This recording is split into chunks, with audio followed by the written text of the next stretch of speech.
everyone, this is Justin Manaloto. Guro sa umaga, barista sa gabi.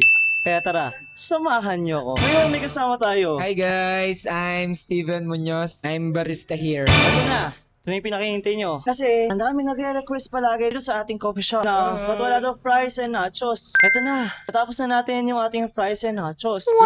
And, so, ito yung fries natin. And this is our nachos. Yung nachos natin, meron siyang Mexican beef, cheese, garlic mayo, tomato, and onion. And ito naman, yung ating fries. Ayan, sige pakita mo sa kanila. Yan. So yung fries natin, meron siyang bacon, mayo, garlic mayo, and cheese. Kaya ngayon, ano masabi mo? Visit na kayo. How about sa presentation? Kumusta na yung presentation natin? Okay naman. Kaya medyo natagalan yung ating mga... May dumadaan ba ito? Kaya medyo natagalan tayo sa ating fries and nachos. Siyempre, minimake sure natin na serve namin sa inyo ay mga quality products. Again, this will be available here at Sea Cafe. Kaya, ano gagawin natin? Tikman na natin. Magte-taste test muna tayo guys. Tikman So, muna tikman na natin. natin, no? Bigyan natin ng bacon. So, may bacon eh.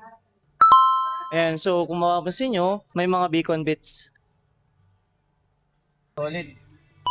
Pwede to. Yung sa garlic mayo natin, tayo mismo yung gumagawa. Kaya nababalance natin yung mga lasa niya. Then, we add the cheese, then fries.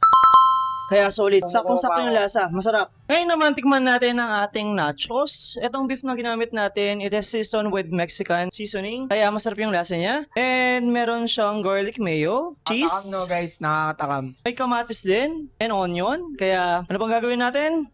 Tikman na natin. Tikman na natin. Yo! Look at that. Look at that, bro. Siyempre, masarap may beef.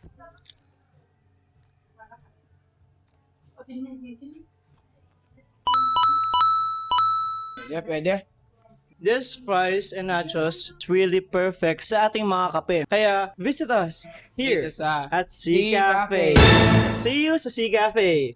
Bye! So after filming kumusta po yung ating nachos? Ayos? Approve?